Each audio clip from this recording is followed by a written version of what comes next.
As Republican moderates like Mitt Romney start to jump ship, the rest of the GOP is increasingly coalescing behind the same guy that Vladimir Putin is out there defending. Well, there's no question but that the Republican Party today is in the shadow of Donald Trump. He is the leader of the greatest portion of the Republican Party. It's a populist, I believe, demagogue portion of the party.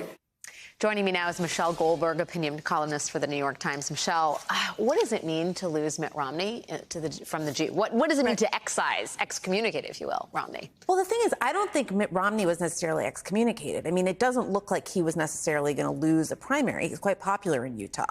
I think what it means is that Mitt Romney has given up on the Republican Party, right? Like even Mitt Romney, who at every stage of the Trump administration was consistently sure that there was some sort of alternative, that there was some sort of bubble that was going to pop, that there was, the possibility of a patriotic Republican Party, has basically seen the writing on the wall and said, that he can't do it anymore. I'm a man without a country. My question is, though, if he is so disheartened, disaffected with the Republican Party, why not be more clear about what's happening inside it? In this book that's forthcoming from McKay Coppins, Romney, A Reckoning, he tells McKay Coppins what he really thinks. I mean, he goes on, he effectively gossips, if you will, about the ways in which other senior Republicans, including Mitch McConnell, understand Trump to be a pox on the party. And yet, in his, big announcement, he's leaving.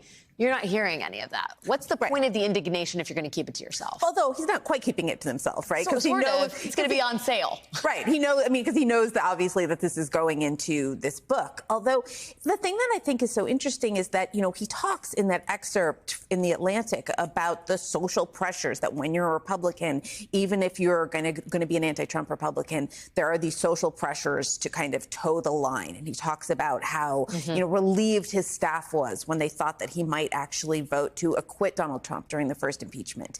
And so, and he even talked about how awkward it is to sit at the caucus lunches with these people who have, who are behaving in such a, slavish and craven manner. Yeah. And so I think, I just think that there's kind of a level at which when they're in the tent, they try to stay somewhat in the good graces. And then once they kind of really give up on it, you see this with a lot of anti-Trump ex-Republicans. Well, I do wonder, though, when you have someone like Tommy Tuberville in the Senate, it's clear he's not staying in line, right? And the Senate is increasingly, I won't say it's devolving into the same chaos as the House, but it's very clear that Mitch McConnell is not running the tight ship anymore. Look at what Tuberville's doing at completely at odds with his party on key issues.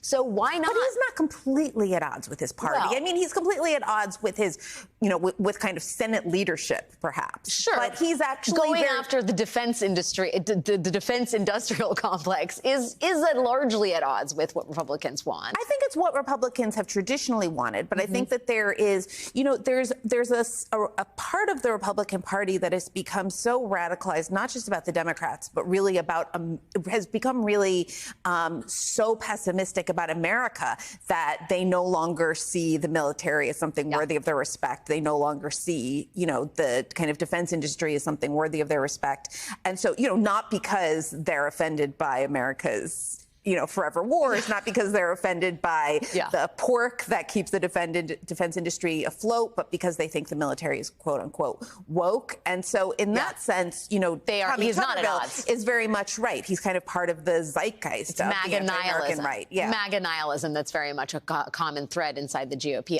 But with a Josh Hawley, with a J.D. Vance, and to some degree Tuberville, if they're not directly ideologically at odds, they have shown that even in the Senate, you could be an individual. You can set yourself apart from the crowd. And one wonders, could Romney not use these waning days to make more of a publicly principled stand against the party? Let's see if he will, because he's still going to be in the Senate for a couple more years, or at least two. Right. And so we'll see kind of, now that he has nothing left to lose, we'll see, we'll see what he does. But, I just think it goes to show that there is no more decent faction of the Republican Party, Yeah. right? That, you know, and we used to kind of wonder at the onset of the Trump administration, why aren't the Republicans speaking up? How do they live with themselves? You know, when is kind of the things that they say behind closed doors going to break out into the open? And I think the answer that Romney has come to is never. Yeah. And in the meantime, Trump, Putin, Kim Jong-un, and also Elon Musk. It's like a DC Comics Mount Batty conclave. Right, and we think about, I mean, people I think are sick of talking about Russia because the Republicans have